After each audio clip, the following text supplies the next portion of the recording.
Hello दोस्तों, देसी math 11 में आप सभी का स्वागत है। चलिए आज हम 15 क्वेश्चन मैथ भी बताएंगे और क्या रीजनिंग भी बताएंगे आपका, यानी 15 क्वेश्चन मैथ भी आता है और 5 क्वेश्चन रीजनिंग आता है। ठीक है, आज का class very very important question है, छोड़ के मत जाइएगा। आप बात मान लीजिएगा, हम इसलिए करें छोड़ के मत जाइएगा क्योंकि आप जान लीजिए इस वीडियो को देख लिए ना तो आप 100% 20 क्वेश्चन में 19 क्वेश्चन जरूर करके आएंगे। आप कहेंगे एक क्वेश्चन सबसे छूट जाता है साथियों, एक क्वेश्चन सबसे छूट जाता है। आप 20 में 20 जरूर करके नहीं करेंगे तो 19 जरूर करेंगे। ठीक है, इस वीडियो के अंत तक बने रहिएगा, एक एक क्वेश्चन जो भी रहेगा सब इंपॉर्टेंट रहेगा। ठीक है, आपसे निवेदन करते हैं वीडियो तक बने रहेगा। हम इसलिए नहीं करें कि मेरा वॉच टाइम बढ़ेगा या जो भी होगा। भाई हम वॉच टाइम से कोई लेना देना नहीं है। देखिए हम भी ऑफलाइन क्लास लेते हैं। ठीक है, आप हमारे क्लास में कभी हम आपको अपना ऑफलाइन क्लास जरूर दिखाएंगे। ठीक है, अपने बच्चों से भी मिलवाएंगे, कितना बढ़िया बच्चे हमारे पास पढ़ते हैं, कितना हमसे खुश रहते हैं। ठीक है, चलिए बिना बात के हम क्वेश्चन देते हैं। आप बात मान लीजिएगा, ये जो भी क्वेश्चन है ना सब इंपॉर्टेंट क्वेश्चन, एक एक क्वेश्चन इंपॉर्टेंट है, जान लीजिएगा। वीडियो के अंत तक जरूर बने रहिएगा, आपका एग्जाम जरूर से जरूर निकलेगा। और हम दुआ भी करेंगे कि आप लोग इंडियन आर्मी बन के जरूर आएँ, एक बार अपने माँ बाप का सपना जरूर पूरा करेंगे। चलिए दोस्तों बिना बात के आज जो भी क्लास रहेगा थोड़ा स्पीड में बताएंगे, समझने का प्रयास करिएगा, ध्यान नहीं लगाइएगा। एक क्वेश्चन आपकी स्क्रीन पे क्या दिख रहा है, ABC एक कार्य को क्रमशः 6 घंटे, 4 घंटे तथा 12 घंटे में समाप्त कर सकते हैं, तो तीनों मिलकर इस कार्य को करें तो काम कितने दिन में समाप्त हो जाएगा। दोस्तों अगर ऐसा कभी भी प्रश्न आ जाएगा तो सीधे बिना सोचे और समझे हम लोग लॉसर लेते हैं। क्या लेते हैं, ए 6 दिन में करता है और बी कितने में, 6 दिन नहीं, घंटा दिया है। ए 6 घंटा में, बी 4 घंटा में और सी जो 12 घंटा में करता है। कोई काम है तो अब कोई काम तो है नहीं, तो आप ढूंढ लीजिए कोई काम। चलिए इनका लॉसा लेंगे ना तो पता क्या आएगा, 12 आएगा। क्या लॉसा हम इसलिए लेते हैं, लॉसा हम इसलिए लेते हैं ताकि पूरा का ये जो लॉसा हम इसलिए लेते हैं ना ताकि काम मिल जाए कि कितना काम है। तो देखिए टोटल मान लीजिए कोई 12 काम है तो ए कहता है हम इसे 6 घंटे में कर देते हैं, बी कहता है हम 4 घंटे में करते हैं, सी कहता है इसे हम 12 घंटे में कर सकते हैं। तो आप बताइए, थोड़ा इन लोगों का कार्य क्षमता ज्ञात कर ले। कार्य क्षमता मेन होता है, क्यों, क्योंकि जब तक हम जानेंगे नहीं कि ये बंदा कि 1 घंटे में कितना काम करना चाहता है तब तक हम कोई भी चीज़ नहीं ज्ञात कर पाएंगे। तो अब इसमें जब हम 6 का 12 में जब 6 का भाग देंगे ना तो पता का 2 आएगा ना। ये जो 2 आया है ना तो पता क्या है, कार्य क्षमता आया। क्या आया है, कार्य क्षमता आया। कार्य क्षमता मतलब कि 1 घंटे में 2 गो काम करता है और हर 1 घंटे में भी कितना काम करेगा, 3 गो काम करेगा, हर 1 घंटे में 1 गो काम करेगा। आप बताइए यदि तीनों मिल जाएंगे इस 12 को काम को करने के लिए, अगर तीनों को बोला तीनों मिलकर उस काम को खत्म करें तो काम कितने घंटे में समाप्त होगा। तो बताइए अगर है तीनों मिल जाए, ए और बी और सी मिल जाए, मानो ए मिल जाए, बी मिल जाए और सी तीनों मिल जाए, तो क्या एक दिन में है 2 को काम करता है 1 घंटा में, और है 1 घंटा में 3 को काम करता है, और है 1 घंटा में कितना काम करता है, 1 को काम करता है। जब दोनों है तीनों को जोड़ लेंगे 2 और 3 5, 5 1 6, यानी 1 घंटा में ये लोग 6 काम करेंगे यदि मिल जाते हैं। तो 1 घंटा में कितना काम करेंगे, 6 काम करेंगे। अगर 12 काम करना रहेगा तो भाग नहीं दे देंगे, 6 दूना 12 यानी कितना आ जाएगा, 2 घंटा आ जाएगा। कितना आ जाएगा, 2 घंटा आ जाएगा। चलिए अगला क्वेश्चन देते हैं, आप लोग समझ ही गए होंगे। कुछ न करिएगा, लसा हम इसलिए लेते हैं ना ताकि आप कुछ भी मान सकते हैं। ये जरूरी नहीं कि लसा ही लीजिए, लसा आप यहाँ पे 24 भी मान सकते हैं, 48 भी मान सकते हैं। ऐसा संख्या मानिएगा जो इन तीनों से कट जाए, इन तीनों से विभाजित हो जाए। चलिए अगला क्वेश्चन क्या दे रहा है, अगला क्वेश्चन देते हैं। दिया है 171 मीटर लंबी रेलगाड़ी 45 किलोमीटर प्रति घंटा की चाल से 229 मीटर लंबे पुल को कितने समय में पार करेगी। 229 मीटर लंबे पुल को कितने समय में पार करेगी। तो एक बात याद कर लीजिएगा, हम आपको बताए हैं पिछले भी वीडियो में, कोई भी ट्रेन किसी पुल या प्लेटफार्म को पार करती है तो अपनी भी लंबाई तय करती है जितना, और पुल का भी जो लंबाई होता है उतना तय करती है। जैसे मान लीजिए ये कोई पुल है 200 मीटर का है और ये ट्रेन भी 200 मीटर की है।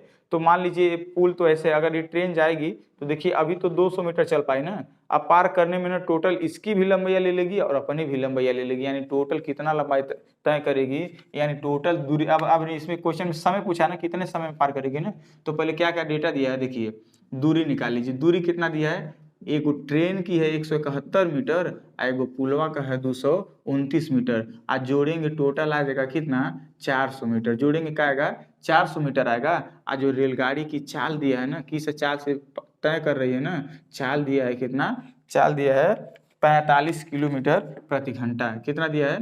45 किलोमीटर प्रति घंटा।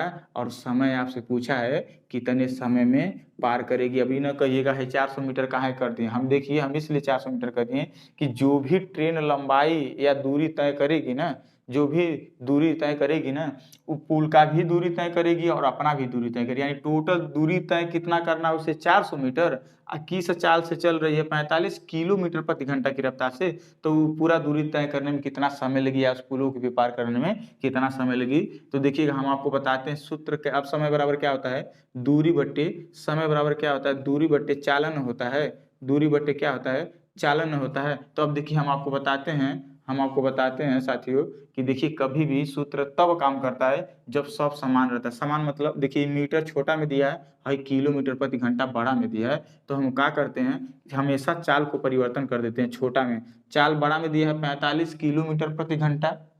बड़ा मतलब किलोमीटर बहुत बड़ा होता है और मीटर बहुत छोटा होता है। समझ गए ना? किलोमीटर बहुत बड़ा होता है दूरी और मीटर बहुत छोटी दूरी होती है। ठीक है, जैसे अगर बोल दे 10 मीटर तो 10 कदम लगभग चले जाएंगे तो हो जाएगा। और उसी प्रकार अगर बोल देंगे 10 किलोमीटर तो 10 किलोमीटर बहुत दूर होता है। ठीक है, बहुत दूर होता है। तो हम सबसे पहले चाल को परिवर्तन कर देंगे। क्या?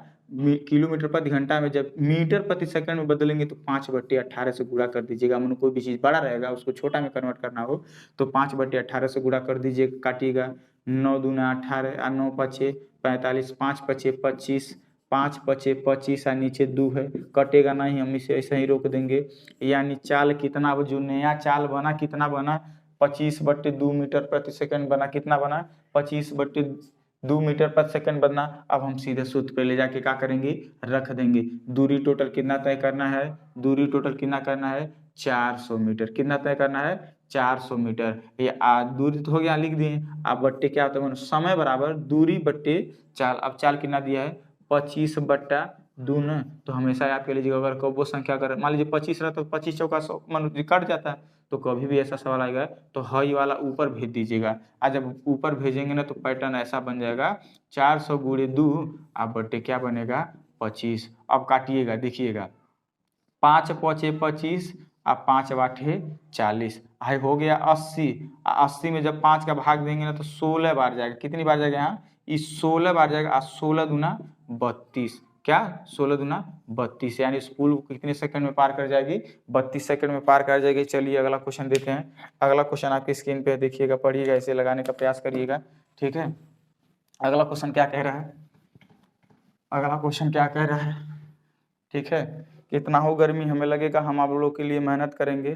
यदि दिया है क्वेश्चन, यदि किसी आयत की लंबाई 10% वृद्धि, किसी आयत की लंबाई 10% की वृद्धि तथा चौड़ाई में 10% की कमी कर दी जाती है, तथा चौड़ाई में 10% की कमी कर दी जाती है, तो उस आयत के क्षेत्रफल में क्या परिवर्तन होगा? उस आयत के क्षेत्रफल में क्या परिवर्तन होगा? कभी भी ऐसा, ये सवाल वेरी वेरी इंपॉर्टेंट है, कभी भी ऐसा सवाल आ जाएगा तो आप कुछ नहीं करिएगा दोस्तों, सीधा इसे लिख दीजिएगा। मानिएगा कितना उस आयत का क्षेत्रफल था? 100 मान लीजिएगा पहले जो पहला डेटा रहा होगा, किसी को याद रहेगा उसका क्षेत्रफल, वर्तमान क्षेत्रफल कमी या बेसी करने के पहले का जो क्षेत्रफल रहा होगा 100 रहेगा। अब कुछ नहीं करिएगा। अब बोला है देखिए आयत के क्षेत्रफल और लंबाई गुणी चौड़ाई होता है, उसको छोड़ दीजिए साइड में। इस सवाल कभी भी आएगा तो आप क्या करिएगा? इसे 100 मान लीजिएगा। बोला है कि एक आयत की लंबाई में कितना वृद्धि कर दीजिए? 10% वृद्धि ने, तो बताइए 100 का हमेशा 10% वृद्धि करेंगे तो कितना हो जाएगा? 110 और नीचे 100 लिख दीजिएगा। 110 परसेंटेज हटेगा, नीचे 100 लग जाएगा। फिर बोला है गुणे, अब इसे गुणा कर दीजिएगा। फिर बोला है चौड़ाई में 10% की कमी ना, तो बताइए 100 में से 10 की कमी करेंगे, कितना कमी करेंगे? 90 और नीचे 100 कर दीजिएगा। इसे काट दिए, 0 से 0 कैंसिल, इससे और इससे डबल 0, 11 9 99। आप बताइए पहले आयत का क्षेत्रफल कितना था? 100% माने थे जो, मतलब अब कितना बचा हमारे, मतलब परसेंटेज लगा दे रहे हैं या नहीं लगाए कोई बात नहीं, उससे समझ लीजिएगा।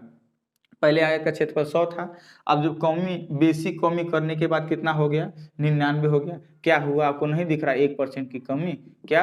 1% की कमी, यानी उस आयत के क्षेत्रफल में क्या हो जाएगा? 1% की कमी हो जाएगा। कभी भी ऐसा प्रश्न आएगा, एक आयत की लंबाई में 20% की वृद्धि कर दी गई, ऐसे सीधे लिखिएगा 100 20% बढ़ा दिया 120 लिख दीजिएगा। और उसके चौड़ाई में 20% की कमी कर दी गई तो सीधे 80 बटे क्या कर दीजिएगा? 100 लिख दीजिएगा। 0 से 0 काटिएगा, 0 काटिएगा, 12 बाटे 96। इसे हमेशा देखिए 100 से तुलना कर लीजिएगा। 100 का चीज 96 हो गया, क्या हुआ? 4% की कमी आ गई। कोई भी सवाल आ जाएगा, एक आयत के क्षेत्रफल में एक आयत की लंबाई में 10% की वृद्धि कर दी गई और चौड़ाई में भी 10% की वृद्धि कर दी गई, उसके क्षेत्रफल में क्या परिवर्तन होगा, सीधे लिखिएगा 100, दोनों में 10% की वृद्धि किया तो दोनों में 10% बढ़ा दीजिएगा, दोनों में 10% बढ़ा दीजिएगा, ठीक है। 110/100, 110/100 का जैसे काट लीजिएगा, 0 से 0 0 0 11 11 हम 121 पहले है, हमेशा बताते 100 जो मानिएगा वर्तमान क्षेत्रफल मानिएगा उसका, पहले 100 था, कितना हो गया 121। बताइए अचानक कितना बढ़ गया, 21% की वृद्धि हो गई। बढ़ जाएगा तो वृद्धि, कमी हो जाती कमी लगा दीजिएगा, ठीक है।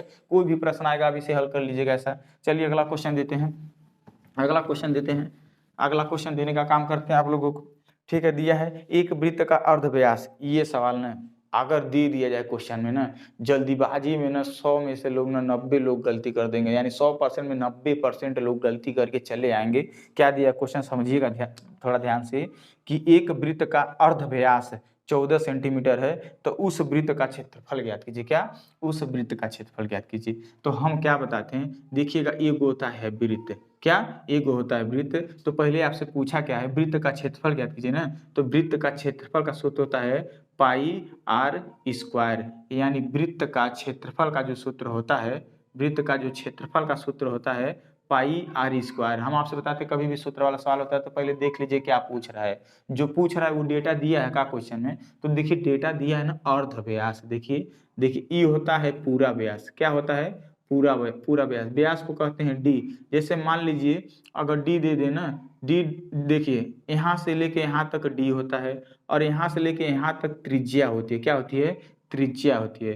तो देखिए अब देखिए, अब हम आपसे क्या कहेंगे, अगर जितना व्यास होगा ना उसका आधा क्या होगी, त्रिज्या होगी। कहेंगे नहीं कहेंगे आप कि मतलब जितना बड़ा व्यास होगा उसके आधा त्रिज्या होगी। जैसे अगर व्यास 10 दे दिया जाए तो त्रिज्या 5 होगी, तो व्यास अगर 28 दे दें तो त्रिज्या 14 हो जाएगी।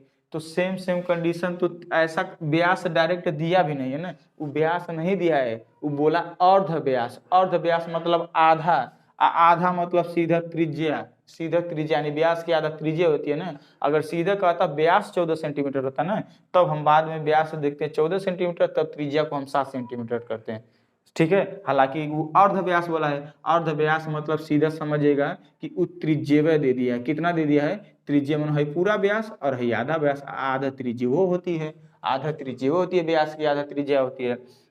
तब देखिए अब क्या मिल गया, 14 सेंटीमीटर दिया है ना, हाँ तो दिया, देखिए आर बराबर क्या दिया है, आर बराबर 14 सेंटीमीटर दे दिया है, तो सूत्र पे ले जाके रख दीजिए। क्षेत्रफल बराबर पाई आर स्क्वायर होता है, पाई का मान याद कर लीजिएगा 22/7 रखिएगा, पाई की जगह हाई सब गुणा होता है, ये यहाँ भी गुणा छिपा है, गुणा करेंगे। आर का मतलब कितना है 14 आ गुणे 14, मानो आर का स्क्वायर है ना, 2 को 14 14 लिखेंगे ना, 2 गुणा करेंगे। अब देखिए काटेंगे 22 7 दूना 14, अब 22 दूना 44 आ गुणे 14 करेंगे, 14 चौको 56 का हाथ में 5, 14 चौको 56 आ 56 5 56 और 5 61, यानी 616 सेंटीमीटर स्क्वायर आ जाएगा। वर्ग हमेशा क्षेत्रफल जो भी होता है वो स्क्वायर में होता है, क्षेत्रफल जो भी होता है किस में होता है, स्क्वायर में होता है।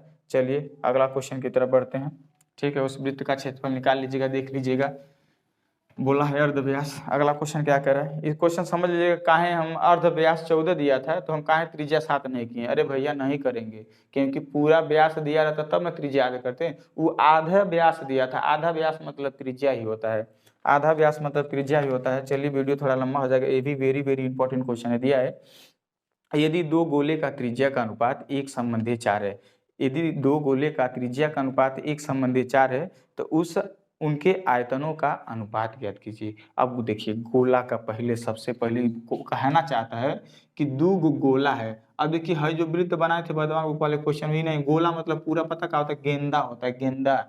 और वृत्त मतलब होता है एक टायर, एक टायर, ये समझ लीजिएगा। वृत्त और गोला में बहुत बड़ा अंतर होता है, ठीक है।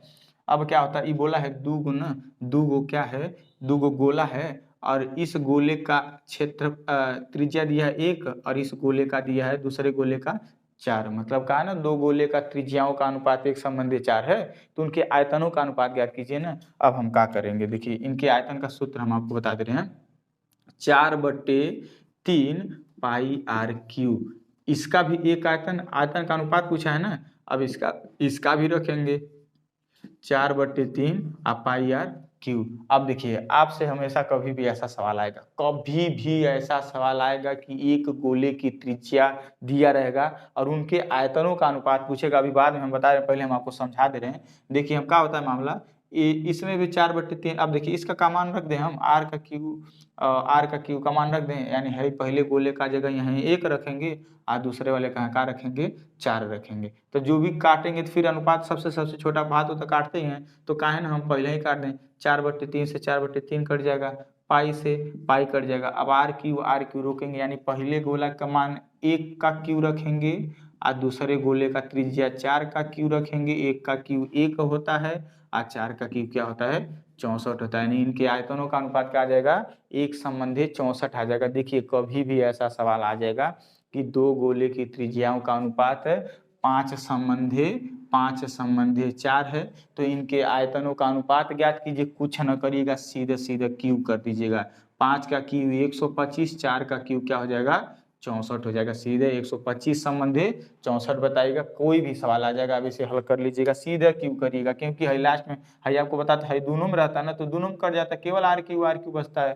तो यानी पहले गोले का आर क्यू, फिर दूसरे गोले का त्रिज्या आर क्यू, दोनों गोले का त्रिज्या आर क्यू कर देंगे, अनुपात आ जाएगा। ठीक है, अनुपात आ जाएगा, सीधी सी बात। सीधे उसका घन कर दीजिएगा, त्रिज्या का घन कर दीजिएगा, अनुपात में ले लीजिएगा, आंसर आ जाएगा। चलिए ये भी इंपॉर्टेंट क्वेश्चन है, क्या कह रहा है थोड़ा समझते हैं। दिया है x/4 बराबर y/5 हो तो 2x प्लस y का मान बताइए। क्या 2x प्लस y का मान बताइए। इस सवाल को हम कैसे लगाएंगे, हम आपको पिछले वीडियो में भी बताए थे। कि देखिए x के नीचे क्या है, 4 है ना, तो ये x का ही मान है। y के नीचे क्या है, 5, तो ये y का ही मान है। अगर हम इसे ऐसा लिख देंगे तो कोई गलत नहीं करेंगे। अगर हम इसे ऐसा लिख देंगे तो हम कोई गलत नहीं करेंगे। देखिए क्योंकि पक्षांतर जब इधर आएगा और है ऊपर जाएगा तो x के सामने 4 ही आएगा और y के सामने 5 ही आएगा। तो x का मान 4 रखने के लिए कह रहा है और y का मान क्या कह रहा है, 2 रखने के लिए कह रहा है। कभी भी ऐसा सवाल आ जाए तो जब ये अब देखिए इसका मान पूछ रहा है ना, तो घबराइएगा नहीं। ये कहना चाहता भैया कि जहाँ x है वहाँ 4 रखिएगा, जहाँ y है वहाँ 5 रखिएगा, तब इसका मान बताइए। तब देखिए है 2 है, हाई बीच में गुणा होता है, x के जगह यहाँ क्या रखेंगे, 4 रखेंगे और बीच में प्लस है, अब y की जगह यहाँ 5 रखेंगे। देखिए बोर्ड से सबसे पहले गुणा करते हैं, 4 दूना 8 और है प्लस 5 और जोड़ेंगे 8 5 13 हो जाएगा। आप देख लीजिएगा, इस प्रकार का कभी भी क्वेश्चन आएगा आप इसे हल कर लीजिएगा। चलिए अगला क्वेश्चन देते हैं, क्या दिया है। अगला क्वेश्चन वेरी इंपॉर्टेंट है। ठीक है, ये टाइम एंड वर्क यानी समय तथा कार्य का सबसे इंपॉर्टेंट क्वेश्चन है। और ठीक है, आपके इंडियन आर्मी में पूछा गया था प्रीवियस में, और इस बार भी हमें लगता है, उम्मीद है कि जरूर पूछेगा। ठीक है, पूरा भरोसा है कि जरूर पूछेगा। क्या क्वेश्चन कह रहा है, 3 आदमी अथवा 6 लड़की एक काम को 40 दिन में कर सकते हैं। 3 आदमी अथवा 6 लड़की एक काम को 40 दिन में कर सकते हैं, तो 6 आदमी तथा 8 लड़की उस काम को कितना दिन में करेंगे। ऐसा कभी भी सवाल आ जाएगा दोस्तों, कभी भी सवाल आ जाएगा, तो हम आपको सीधा तरीका बता रहे हैं। बेसिक बताएंगे तो आप एग्जाम तक नहीं क्लियर कर पाएंगे, एग्जाम तक इस सवाल को कंसेप्ट क्लियर नहीं कर पाएंगे, इसीलिए हम आपको दिमाग में ही बैठाते हैं। इस सवाल कभी भी आएगा तो बोला है 3 आदमी ने, तो ऐसे लिख दीजिएगा आदमी, क्या लिखिएगा, आदमी, जो भी होगा वो लिख दीजिएगा। यहाँ कितने आदमी, 3 आदमी, और फिर कितने लड़के, ऐसे लड़के लिख दीजिएगा, कितने लड़के, 6 लड़के लिख दीजिएगा। और कितने दिन में करते हैं वो यहाँ लिख दीजिएगा, 40 दिन में करते हैं। ये पहला पैटर्न का जो भी सवाल बोला है यहाँ तक हम रख देंगे। पर दूसरी बात जो बोला है ना, 6 आदमी तथा 8 लड़के इस काम को कितने दिन में करेंगे ना, तो जो 6 आदमी बोला है ना, वो 6 आदमी यहाँ रखेंगे, 6 आदमी और कितने लड़के, 8 लड़के यहाँ रखेंगे। ऐसे ही रख दीजिए। देखिए ये भी पैटर्न बनाइएगा।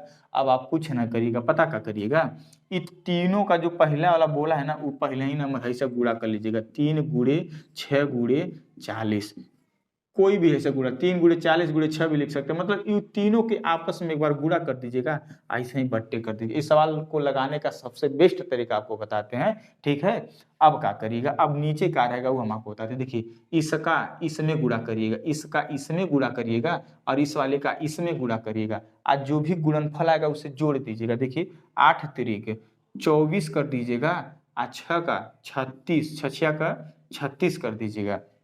समझ में आ रहा है। अब देखिए हम वही काट नहीं देंगे 6 चौक 24, जब तक जोड़ेंगे नहीं तब तक तोड़ेंगे नहीं भैया, गलती नहीं करिएगा।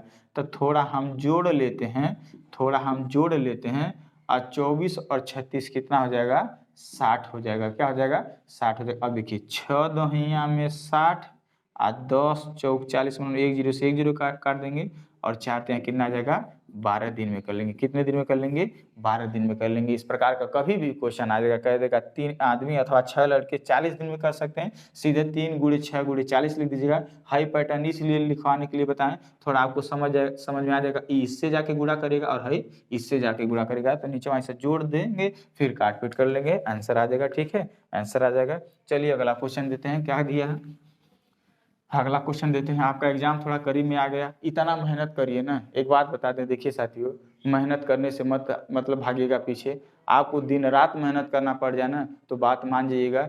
ठीक है, आप जरूर पढ़िएगा, नहीं अपने लिए तो अपने माँ बाप के लिए जरूर मेहनत करिएगा। और हम उम्मीद करेंगे, भगवान से दुआ करेंगे कि आप जितने भी हमारे इंडियन भाई हमारे वीडियो देख रहे हैं, ठीक है, उस सब के सब इंडियन आर्मी हो जाएं, चाहे हमसे सीख के हों या चाहे ना हो, कहीं से हूँ पर हो जाए इंडियन आर्मी। क्योंकि आप लोग ही हैं जो पूरे देश की सेवा करते हैं। ठीक है, ऐसे कम ही लोग होते हैं जो वहाँ पे जाना पसंद करते हैं। आप लोग हमारे लिए, अब हम क्या कहें, देखिए हम भले हमें कुछ ना समझिएगा, चाहे टीचर समझिएगा चाहे नहीं समझिएगा, पर हम आप लोगों को अपना सबसे बढ़िया मतलब मानते हैं कि जो आप देश की सेवा करने के लिए आप लोग अपना पूरा जीवन वहाँ पे ले जाके व्यतीत करते हैं। ठीक है, आप ठीक है, हम दिल से सैल्यूट करते हैं इंडियन आर्मी वालों का, बहुत इज्जत करते हैं उन भाइयों का जो जाना चाहते हैं इंडियन आर्मी में। और आप लोग जाएंगे भी, हम वादा करते हैं, बस हमारे साथ बने रहिए। अगर गलती से अगर आप नए वीडियो है, आप करीब में बाद में देख रहे होंगे, अभी हमारे चैनल पर नए आए हैं तो हो सकता है थोड़ा लेट भी हो गया होगा, पर आप हमारे पास बने रहिएगा, हमारे चैनल को सब्सक्राइब कर दीजिएगा।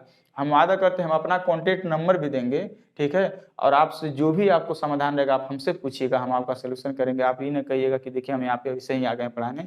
हम ऑफलाइन 2018 से क्लास लेते हैं, हम यूपीएसआई एनटीपीसी सब कुछ क्वालिफाई है भैया। एक दिन सब कुछ हम आपको दिखाएंगे, सब कुछ दिखाएंगे। अगर मैं गलत साबित हुआ ना तो आप हमारे चैनल को सब्सक्राइब किए रहिएगा, तो एकदम अनसब्सक्राइब कर दीजिएगा। ठीक है, एक भी बात झूठ नहीं बोल रहे हैं, पूरा अनुभव है भाई साहब, इसलिए पढ़ा रहे हैं, आप हमारे पास बने रहिएगा। ठीक है, चलिए ये क्वेश्चन क्या कहता है, इंपॉर्टेंट बोला है, राम और मोहन ने 30,000 तथा 45,000 रुपये साझेदारी में लगाकर एक व्यापार आरंभ किया। 2 वर्ष बाद इनको 1.5 लाख रुपए का लाभ हुआ, तो उस लाभ में मोहन का लाभ बताइए। ऐसा कभी भी प्रश्न आएगा, देखिएगा सीधा लिखिएगा। राम कितना लगाया, 30,000, कितना 30,000, और मोहन कितना लगाए, मोहन लगाए 45,000 रुपये से 45,000 लिख दीजिएगा। ठीक है, 45,000 रुपये लिख दीजिएगा। टोटल कितना लाभ हुआ, 1,50,000 इधर लिख दीजिएगा। इतना कर सकते हैं ना, तब देखिएगा क्या होगा। देखिए हम हमेशा एक चीज बताते हैं, पूंजी में ना, ये जितना पूंजी में टाइम का गुणा करते हैं ना, तो उनका लाभ का अनुपात आता है। क्या कि लाभ का अनुपात मतलब इनको किस किस अनुपात में बांटना चाहिए इनको लाभ, यह चीज पता करता है। तो देखिए इसमें समय दोनों का 2 वर्ष दिया ना, तो इहो 2 साल किया और गुड़े इहो 2 साल किया, तो दोनों पूंजी का टाइम मानो पूंजी कितने पूंजी लगाएं कितने टाइम के लिए, कितना पूंजी लगाएं कितने टाइम के लिए, यदि गुणा करते हैं तो वो अनुपात ही आता है। क्या आता है, अनुपात ही आता है। तो देखिए 2 इसमें भी है, 2 इसमें भी कट जाएगा, 2 जीरो इसमें भी है, सॉरी 3 जीरो इसमें भी है, 3 जीरो इसमें भी कट जाएगा। अब बचा 30 और 45 काट दीजिए, 15 दूना 30, आप 15 के यहाँ पे 45। अब देखिए लाभ का अनुपात आ गया ना राम और मोहन का, यानी राम को 2 रुपये मिलना चाहिए और मोहन को 3 रुपये मिलना चाहिए, यानी यहाँ टोटल कितना लाभ मिला इन लोगों को, 5 रुपया। आप क्वेश्चन में दिया है 1,50,000, इसी को ला के इसके बराबर रख दीजिएगा, ये दोनों के योग के बराबर रख दीजिएगा। एक बराबर हमेशा मान निकालिएगा, 5 एक का नाम 5, आप 5 तिहाई 15, यानी एक बराबर आ जाएगा 30,000। और आपसे पूछा है कि मोहन को लाभ कितना मिलेगा, तो बताइए 1 बराबर 30,000, तो बताइए मोहन कितना लेना चाहता है, 3 ना, 3 के बराबर ना, तो 3 के बराबर कितना हो जाएगा, क्या 90,000 नहीं हो जाएगा, 90,000 नहीं हो जाएगा, आंसर क्या आ जाएगा, 90,000 हो जाएगा। चलिए अगला क्वेश्चन देते हैं। आप थोड़ा, और कुछ लोग कमेंट करके कहते हैं सर मैराथन क्लास लीजिए। देखिए भाई इसके बारे में भी बता देते हैं, मेरा जो मोबाइल से रिकॉर्ड करते हैं, ठीक है, मेरा मोबाइल 128 GB रैम है, तो ज़्यादा मतलब उससे अपलोड करने में ना 10-10 GB का बनता है ना, इसीलिए ज़्यादा हम एक वीडियो बहुत बना सकते हैं, 80 मिनट या 90 मिनट का बना सकते हैं। इससे ज़्यादा वीडियो हम नहीं बना पाएंगे, ठीक है, इससे ज़्यादा वीडियो नहीं बन पाएगा, इसीलिए टेंशन न लीजिए। आप लोग एक बार हमें सपोर्ट करिए, ठीक है, हम सब कुछ आप लोगों के लिए व्यवस्था लाएंगे, हर एक चीज़ बढ़िया से बढ़िया करेंगे, बस आप लोग हमें सपोर्ट करिए, ठीक है। चलिए ये क्वेश्चन क्या दिया है, ये भी सवाल कभी कभी ना लौसा का दे देता है। देखिए हम इतना इसलिए थोड़ा आज का वीडियो थोड़ा टफ लाए हैं, ताकि टफ रहेगा ना तो सब कोई भी हार्ड भी आएगा आप लोग कर लेंगे, ठीक है। अब क्वेश्चन क्या दिया है 15 15 20 15 20 और क्या 25 का लॉसर मनो एलसीएम ज्ञात कीजिए, एलसीएम ज्ञात कीजिए। इस सवाल को लगाने का बहुत तरीका आपको बताते हैं कि ऐसा संख्या सोच लीजिए। देखिए ऑप्शन में क्या दिया, 300 120 200 और 350 में जानते हैं लॉसर मनो क्या होता है। ऐसी संख्या ढूंढिए जो तीनों से कट जाए। ऑप्शन में क्या दिया, देखिए ऐसा कौन सा संख्या है चारों में से, ऑप्शन से भी समझा सकते हैं इसको। बताइए ऐसा कौन सा चार संख्या है, इसमें ऑप्शन चारों दिया है ना कि तीनों से कट जाएगा। देखिए 3 ये 100 कटेगा, अगर ये ना सोच पाएंगे तो सीधा लॉसर लेने का तरीका आपको बताते हैं लोग। ऐसे करिएगा, किसी से भी काट सकते हैं। देखिए नियम तो पहले 2 से काटिए, फिर 3 से काटिए, फिर 5 से काटिए, फिर 7 से काटिए, पर जल्दीबाजी के लिए आप जल्दीबाजी के लिए किसी से भी काट सकते हैं। तो हम जल्दीबाजी, देखिए नियम तो गलत है, हालांकि जल्दीबाजी टाइम बचाने के लिए हम कर रहे हैं। काट देंगे 5 3 15 5 चौक 20 और 5 5 25। अब 3 से काटेंगे, 3 1 3 4 तो कटेगा नहीं, 3 से 5 और फिर एक बार 4 से काट दीजिए, एक बार 5 से काट दीजिए। देखिए बेनियम से काटे हैं, क्या काटे हैं, बेनियम से, जल्दी कट जाता है, ठीक है। 5 या 15 और 15 चौका 60 और 60 पचे 300, कितना आ जाएगा लॉस इसका, 300 आ जाएगा। चलिए अगले क्वेश्चन की तरफ बढ़ते हैं, अगले क्वेश्चन की तरफ बढ़ते हैं। क्या कह रहा है अगला क्वेश्चन, इंपॉर्टेंट है, दिया है ये अनुपात का जो सवाल है ना, वेरी वेरी इंपॉर्टेंट सवाल, ये अपने दिमाग में बैठा लीजिए। दिया है 0.2 तथा 0.32 का मध्यानुपात ज्ञात कीजिए, मध्यानुपात ज्ञात कीजिए। ये इंपॉर्टेंट सवाल है। इस सवाल को कैसे हल करेंगे, देखिए हम मध्यानुपात, प्रथम अनुपात, द्वितीय अनुपात, तृतीय अनुपात, मध्यानुपात को द्वितीय अनुपात भी कहते हैं। इस सवाल को बताने के लिए हम आपको एक तरीका सूत्र बताते हैं, b² बराबर AC मानो देखिए 3 चीज होता है ना, A B C नहीं होता, A माने प्रथम, B माने द्वितीय, C माने तृतीय। तो है आपसे पूछा है, तो अब कहेंगे कौन A है इसमें से, कौन B है, कौन C है भैया। जब देखिए जब B पूछ दिया ना तो A और C यानी दिया है, यानी A और C का मान दिया, यानी A बराबर कितना दिया है तो रख दीजिएगा। A बराबर दिया है कितना 0.02 और B बराबर दिया है 0.32, सॉरी C बराबर दिया है, C बराबर और B बराबर आपसे मध्यानुपात पूछ रहा है। तो सूत्र होता है B² बराबर AC ना, B² बराबर AC होता है ना, तो हम क्या करेंगे अब रख देंगे। देखिए यहाँ पे, हाँ यहाँ पे रख देते हैं। देखिए B² अब बराबर A का मान कितना दिया है 0.02 अब गुड़े, हाँ देखिए यहाँ पे कुछ नहीं रहता, गुड़े रहता है, गुड़े C का मान कितना दिया है पता नहीं, दिखाई नहीं देखा नहीं देखा, इसे नीचे लिख दे रहे हैं, ठीक है। B² बराबर यहाँ से लिख देते हैं, B² बराबर A कितना दिया है A गुड़े C का मान कितना दिया है 3 2। अब देखिए अब यहाँ पे गुणा करने का सबसे बेस्ट तरीका आपको बताते हैं। सब कुछ भूल जाइए आप, दशमलव से भूल जाइए, सीधा है 32 है 2 है, 32 दूना 64 लिख दीजिए, 32 दूना 64 ऐसे लिख दीजिएगा। अब कितने अंक पे दशमलव फिर बाद में लगा दीजिएगा। देखिए 1 2 दशमलव समाप्त, यहाँ 1 2 यानी टोटल संख्या 4 अंक पे दशमलव था ना, तो हम 4 अंक पे दशमलव लगाएंगे, 1 2 और है 0 लगा दीजिएगा, फिर एक 0 लगा दीजिए। देखिए 4 अंक पे लग गया ना दशमलव, यानी इसे कह सकते हैं 0.0064, यानी B² बराबर 0.0064 आया। तो देखिए हम बताते हैं B² है ना, इधर आएगा वर्गमूल चढ़ा देता है, तो जब B बराबर का मान निकालेंगे ना तो इसको वर्गमूल में ले लेंगे। तो अब देखिए है 8 64 का पहले आप वर्गमूल निकाल लीजिए, 64 का वर्गमूल क्या होता है 8 होता है, 64 का वर्गमूल क्या होता है दिखेगा नहीं दिखेगा, हमारे हिसाब से देखना चाहिए, ठीक है। यहाँ लिख देते हैं 64 का वर्गमूल क्या होता है 8 होता है। अब देखिए 1 2 3 4 अंक पे दशमलव है ना, तो जब कौड़ी हटता है ना तो बाहर 2 अंक पे लगेगा, यानी 1 और है 2, यानी दशमलव 2 अंक पे लग जाएगा, यानी 1 2 दशमलव इधर से देखा जाता है, यानी आ जाएगा आंसर 0.08 आ जाएगा। चलिए अगले क्वेश्चन की तरफ बढ़ते हैं, ठीक है। अगले क्वेश्चन की तरफ बढ़ते हैं, ये भी इंपॉर्टेंट सवाल है जो देने जा रहे हैं, ये वेरी वेरी इंपॉर्टेंट सवाल है, ठीक है। इस सवाल को लगाने का नियम भी बताएंगे, तरीका भी बताएंगे, दिमाग में भी बैठाएंगे, सब कुछ बताएंगे। देखिए दिया है एक आदमी अपने क्रय मूल्य से, एक आदमी ना अपने वस्तु के क्रय मूल्य से 20% अधिक अंकित करता है, 20% अधिक अंकित करता है और 10% की छूट पर बेच देता है। तो बताइए उस व्यक्ति को कितना परसेंट का लाभ होगा अथवा हानि होगा।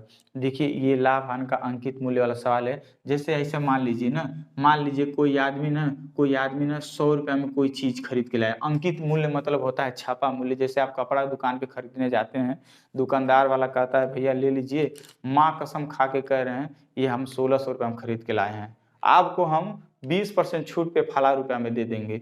तो जो कसम खाने वाला वो लिखा रहता है ना, वह होता है अंकित मूल्य, छापा हुआ मूल्य, जो झूठा मूल्य होता है।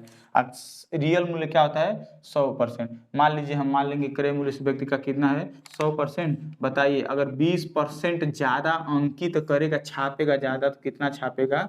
120% में। देखिए कभी भी कोई व्यक्ति छूट देता है ना, तो वो हमेशा अंकित मूल्य से जहाँ लिखा होता है वहीं से छूट देता है।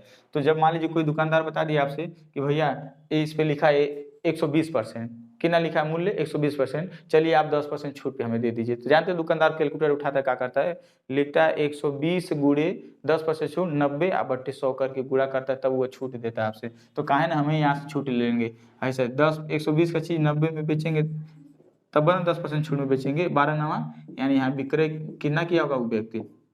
108% में। तो बताइए अब 100 रुपये में खरीदा, आप बेचा कितने में? देखिए यहाँ से 120 में छाप दिया, फिर 10% छूट पे बेचा कितना में? 108 में। तो देखिए क्या हुआ, उस व्यक्ति को 8% का लाभ नहीं हो गया? अरे 100 रुपये में खरीदेगा, 108 में बेचेगा, 8% का लाभ हो जाएगा ना। तो अगर इहो ना समझ में आएगा ना, तो कभी भी ऐसा सवाल आ जाएगा ना, कभी भी आपसे लाभ अथवा हानि पूछेगा, कभी भी ऐसा सवाल आ जाएगा तो कुछ नहीं करिएगा, ऐसा 100 लिखिएगा। एक आदमी अपने क्रय मूल्य को कितना अधिक अंकित करता है? 20% अधिक, तो 120 लिख दीजिएगा। और कितना छूट देता है? तो 10% का छूट देता है। फिर छूट माने कमी, तो 10% कम करेंगे, फिर 90 हो जाएगा। अब कह रहे हैं 120 कहाँ से आया, 90 कहाँ से आया? कोई भी चीज अपने आप में 100% रहता है, जब उसे 20% बढ़ाएंगे तो 120 हो जाएगा, और 10% कम करेंगे तो 90 हो जाएगा। बस ये ना समझिएगा मैटर। ऐसा काट लीजिएगा 0 से 0, 0 से 0, 12 नवा 108। पहले क्या माने थे? 100%, अब कितना हो गया? 108। कितना लाभ होगा? 8% का। अगर ऐसा कभी भी सवाल आ जाएगा, एक आदमी अपने वस्तु के अपने लागत मूल्य से 20% अधिक अंकित करता है, क्या 20% अधिक अंकित करता है? सीधे लिखिएगा 120/100, और 20% के छूट पे बेच देता है। 20% के छूट पे फिर 80 लिख दीजिएगा, 80/100 काट दीजिएगा 12 8 96। अब देखिए पहले 100 था, अब कितना हो गया? 96, यानी 4% की क्या हो गई? घाटा हो गई। तो ऐसा कभी भी सवाल आएगा, आप इस प्रकार का आप ऐसे कर दीजिएगा, सोचिएगा मत, बिना सोचे समझे 100 गुणे ऐसे करके काट पीट करके आप आंसर ले दीजिएगा। कोई दिक्कत नहीं, जिस प्रकार आप समझना चाहें। अभी हम इस सवाल को बहुत नियम से बता सकते हैं, ठीक है, कई नियम से बता सकते हैं, फिर भी कोई बात नहीं, जब चैप्टर पढ़ाएंगे तो समझाएंगे। ये क्वेश्चन क्या दिया है? ये औसत का सवाल है साथियों, वेरी वेरी इंपॉर्टेंट सवाल है औसत का। इस सवाल को दिमाग में बैठा लीजिए, पिछली बार पूछा भी गया था। चलिए ये क्वेश्चन आएगा कभी ना, था बोला है a प्लस b, मानो प्लस लिख दिए, समझा रहे हैं। ए और बी का औसत कितना दिया है? 20, ऐसा लिख दीजिएगा, ठीक। फिर बोला है बी और सी ना, ऐसे बी प्लस सी लिखिए या ना लिखिए। बी और सी का औसत कितना दिया है? 19 दिया है। और सी प्लस ए का औसत कितना दिया है? 21 दिया है। आपसे पूछा है क्या? ए का मान बताइए। देखिए इस प्रकार का कभी भी क्वेश्चन आएगा ना, और आपसे पूछा ना ए का मान ना, तो देखिए जब ए का मान पूछेगा ना, तो देखिएगा ए किस में नहीं है। जब ए का मान पूछेगा तो देखिएगा ए किस वाले में नहीं है। तो हमें पता चला ए इसमें नहीं है, तो जिसमें ए नहीं है ना, तो बाकी दोनों को ऐसे जोड़ दीजिएगा, 41 हो जाएगा। और इसी को ले जाके घटा दीजिएगा, ए का ही मान आ जाएगा। कितना आएगा? 22। घटाएंगे तो कितना आ जाएगा? ए का मान 22। आंसर हो जाएगा क्या? 22। देख लीजिएगा, चेक कर लीजिएगा, घटाएंगे, ठीक है, 22 ही आएगा। कितना आएगा? 22 आ जाएगा। नहीं समझे? आप कहेंगे बी का मान पूछेगा, तब हम क्या करेंगे? बी का मान, तो देखिएगा कि बी किसमें नहीं है, तो देखेंगे बी इसमें नहीं है ना, तो इन दोनों को जोड़ के इसको घटाइएगा तो बी का मान आ जाएगा। और जब सी का मान पूछेगा तो चेक कर लीजिएगा किसमें सी नहीं है, तो सी ऊपर वाले में नहीं है, तो इन दोनों को जोड़ के 20 को घटा दीजिएगा, सी का मान आ जाएगा। कोई भी मान पूछेगा और आप जल्दी से जल्दी आप उसे बता लेंगे। नहीं तो बेसिक क्या बताएं, बहुत बड़ा भी होता है, छोटा भी होता है, पता नहीं समझ में आएगा नहीं आएगा, अपने दिमाग में बैठा लीजिए। हमें करना क्या है, एकदम बढ़िया से रोक के वीडियो या जिस प्रकार से समझना चाहें समझ लीजिए, ठीक।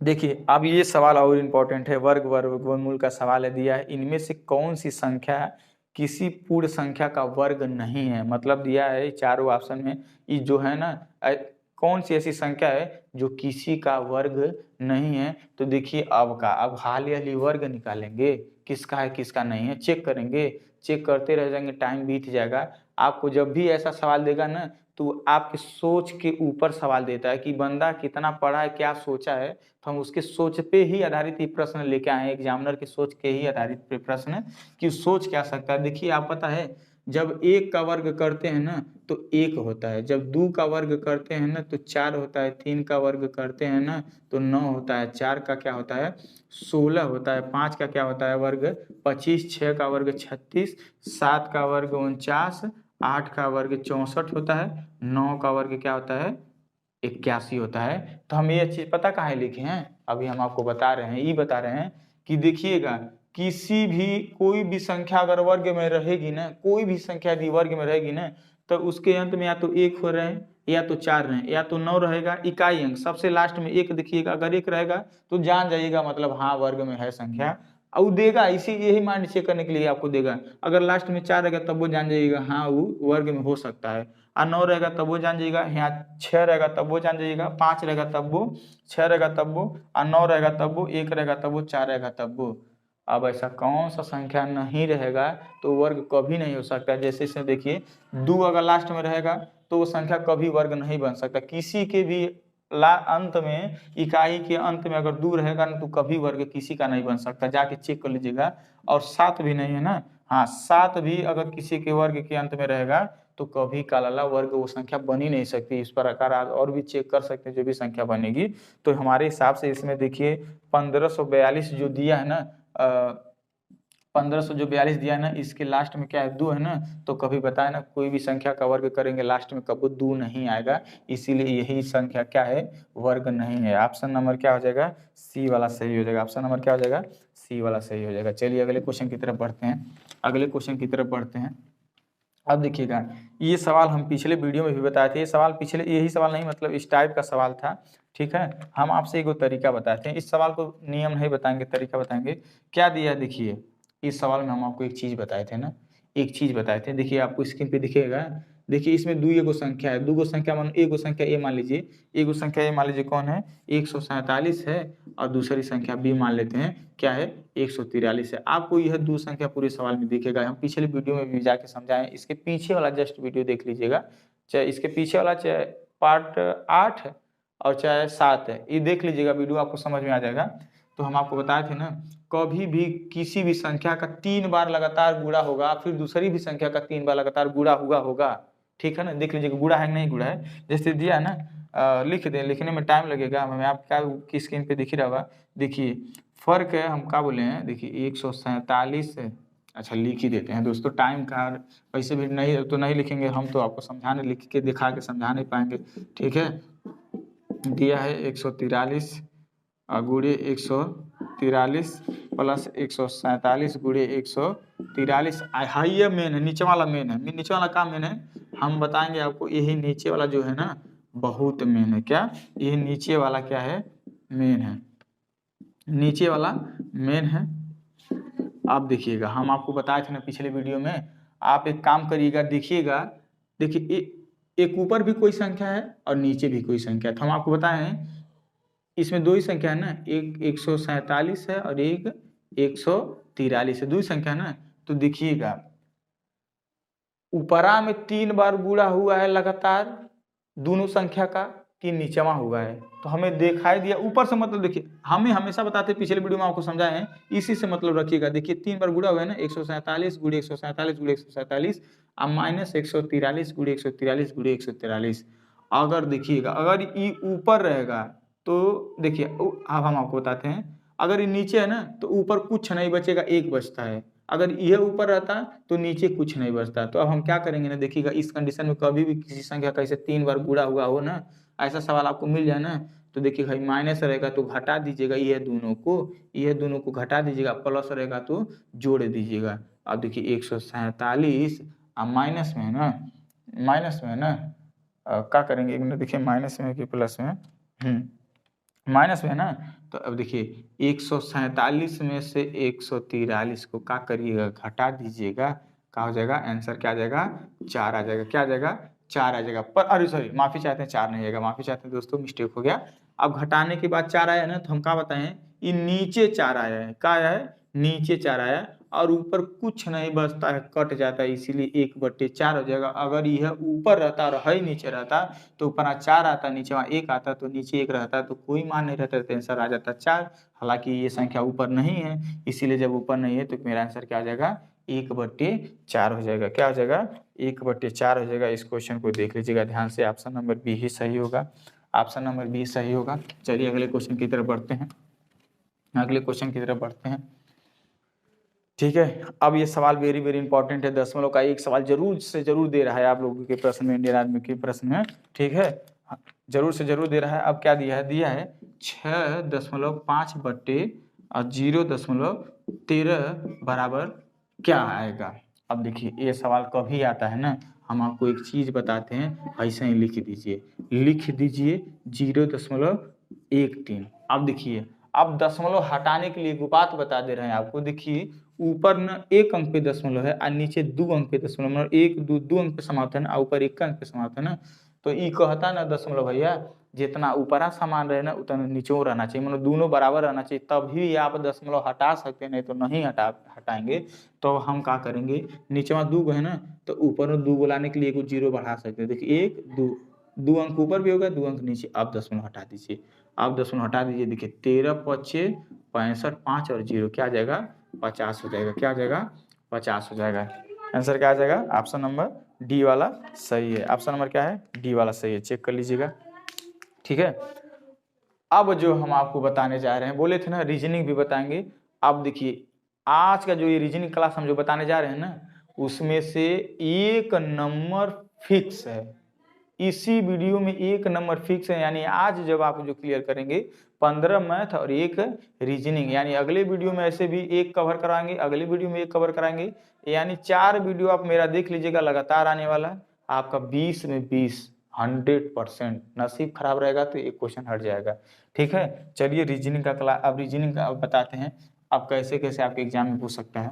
ठीक है, श्रृंखला से ना एक क्वेश्चन जरूर रीजनिंग का देता है। अब श्रृंखला क्या होती है देखिएगा, जैसे जानते हैं क्या लिख देगा, ऐसे देखा आपको सिंपल सवाल ऐसे 10 लिख देगा, फिर 15 लिख देगा, फिर 20 लिख देगा, फिर 25 लिख देगा, और अगली बार आपसे पूछेगा। मतलब श्रृंखला, अभी ये ना कहिएगा ये इतना छोटा है तो हमें भी आ जाएगा, अगला ये आएगा 30 आ जाएगा, अभी तुरंत हम तो बता देंगे आप लोग 30 आएगा। हाँ सही है भाई, ऐसा ही प्रश्न आपको एग्जाम में आता है। इस थोड़ा हार्ड होता है, बस थोड़ा सा हार्ड होता है। रीजनिंग का मतलब ही होता है ना, श्रृंखला का मतलब है प्लुप्त संख्या आपसे पूछता है, ऐसा क्वेश्चन मार्क लगा देगा, अगली कुछ भी लगा देगा, तो मानो आगे का आएगा हुआ आपसे पूछता है रीजनिंग में। ठीक है ना, तो इस सवाल को लगाने से पहले हम आपको बताते हैं कैसे ये सवाल लगता है, इस सवाल कैसे हम समझ जाते हैं। तो देखिए इस सवाल लगाने से पहले आपको सम संख्या का नॉलेज होना चाहिए, विषम संख्या का नॉलेज होना चाहिए, और एक अभाज्य संख्या का, क्या, अभाज्य संख्या, अभाज्य संख्या का नॉलेज होना चाहिए। इन तीनों संख्या के बारे में हम जल्दी से बता देते हैं आपको, और एक वर्ग का भी याद होना चाहिए, वर्ग और घन।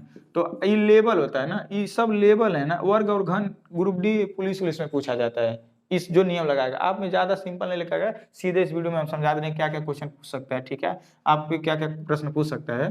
तो अब देखिए सम संख्या, सबसे छोटी सम संख्या 2 होती है, फिर 4, फिर 6, 8 है, ऐसे 10। आप चेक कर लीजिएगा, जो 2 से कट जाता है उसे सम संख्या कहते हैं। अब विषम संख्या सबसे छोटी 1 होती है, फिर 3 होती है, फिर 5 होती है, फिर 7 होती है, फिर 9 होती है, इसे 11 होती है, फिर 13 होती है, क्योंकि जो 2 से नहीं करता है, ठीक है, उसे विषम संख्या कहते हैं। यानी सबसे छोटी सम संख्या क्या होती है, 2 होती है, सबसे छोटी विषम संख्या 1 होती है, और सबसे छोटी अभाज्य संख्या क्या होती है, 2 होती है, इसलिए छोटी वाली बता दिए। अभी अभी जिक्र हम करेंगे, अभी इसका हम जिक्र करेंगे। ठीक है, तो 2 के बाद 3 होता है, 5 होता है, 7 होता है, 9 नहीं होता है, 11 होता है, फिर 13 होता है। अभाज्य मतलब ऐसी संख्या जो किसी से ना कटे सिवा 1 से। इसका बहुत बहुत रूल होगा, इस आपको समझ लीजिएगा, इस क्वेश्चन को आप दिमाग में बैठा लीजिए या नोट कर लीजिए।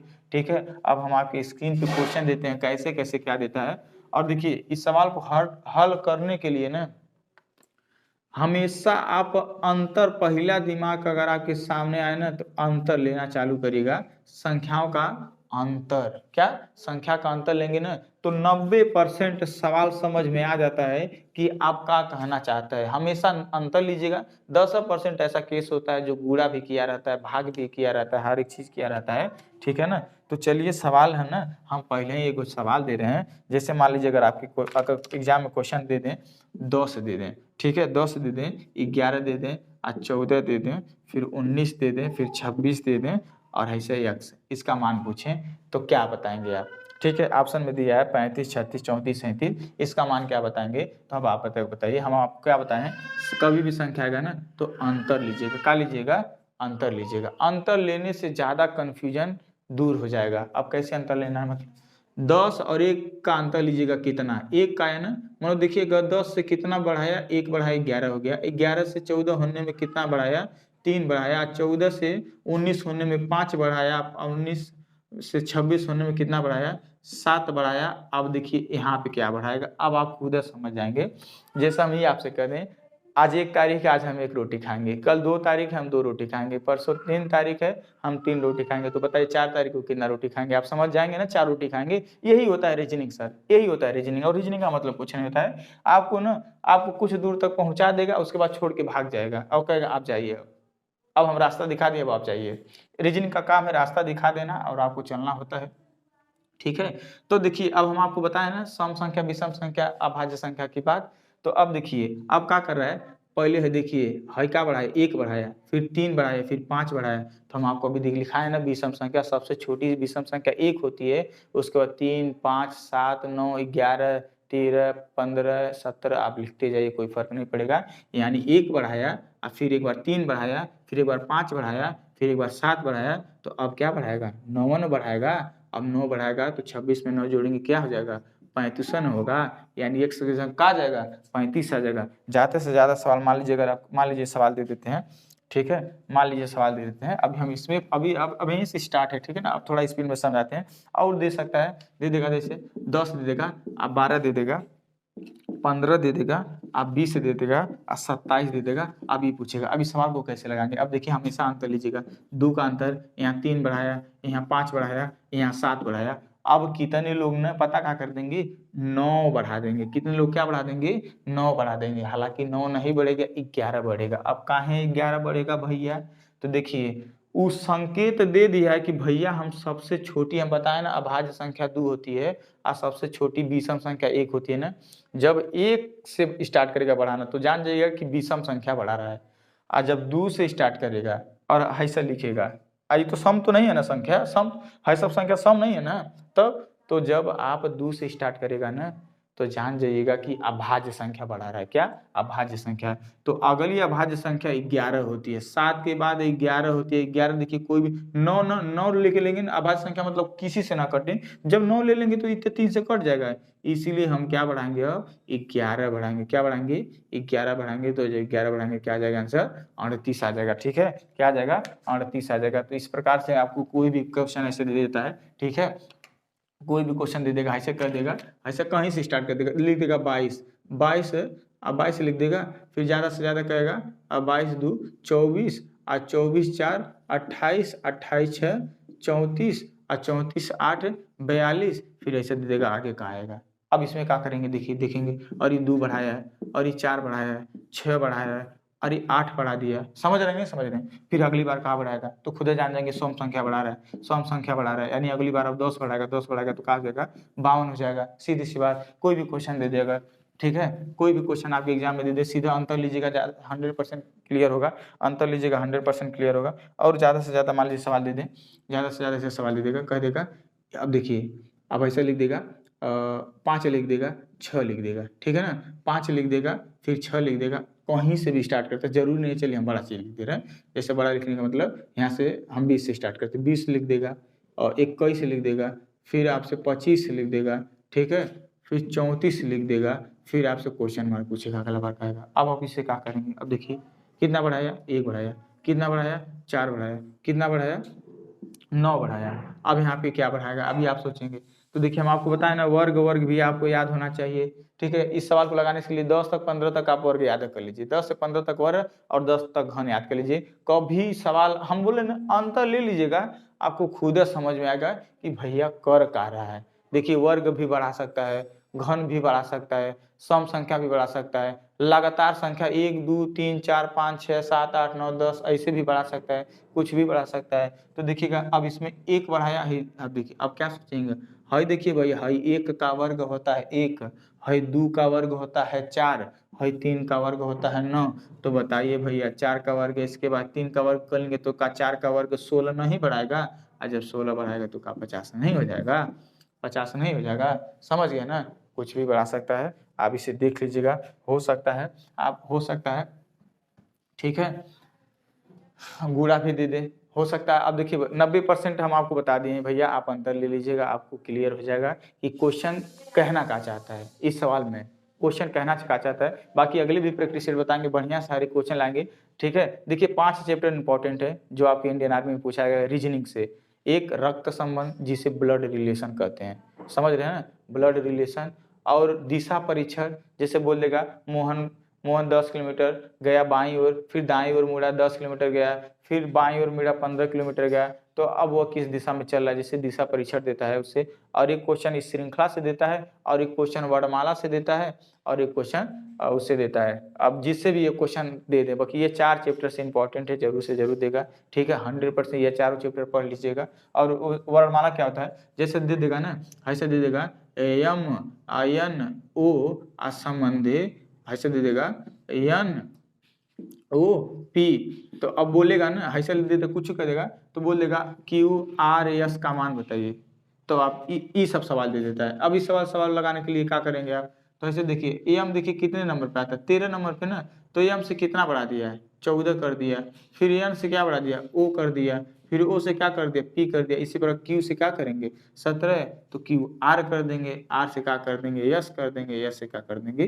टी कर देंगे, इसका मान है आर एस टी आ जाएगा। सवाल कोई भी रहेगा आप इसे कर लेंगे। ठीक है, सवाल कोई भी रहेगा, तो हम आपको फाइनल में यही समझा रहे हैं कि ना, या तो देखिए का बढ़ा सकता है, या तो ऐसा 1 बढ़ा देगा, 2 बढ़ा देगा, 3 बढ़ा देगा, 4 बढ़ा देगा, 5 बढ़ाएगा, 6 बढ़ाएगा, या तो 1 का वर्ग, 2 का वर्ग, 3 का वर्ग, 4 का वर्ग, 5 का वर्ग ई बढ़ाएगा, या तो सम संख्या बढ़ाएगा, या तो 2 बढ़ा देगा, फिर 4 बढ़ाएगा, फिर 6 बढ़ाएगा, फिर 8 बढ़ाएगा, फिर 10 बढ़ाएगा, फिर 12 बढ़ाएगा, और फिर या तो विषम संख्या बढ़ाएगा, 1 बढ़ा सकता है, 3 5 7 9 11 13 ऐसे बढ़ा सकता है, फिर अभाज्य संख्या भी बढ़ा सकता है। अभाज्य संख्या सबसे छोटी 2 होती है, फिर 3 फिर 5 फिर 7 9 नहीं होता है, 11 होता है, फिर 13 होता है, फिर इधर 15 नहीं 17 होता है, ऐसे अभाज्य संख्या बढ़ा सकता है। ठीक है ना, तो आप हमेशा क्या करिएगा, संख्याओं का अंतर ले लीजिएगा, आपको खुद पता चल जाएगा कि क्या बढ़ा रहा है। ठीक है, क्या बढ़ा रहा है क्या। अब इस बार अंतर वाला समझा दिए, अब गुणा और भाग वाला भी आपको हम श्रृंखला पढ़ा देंगे।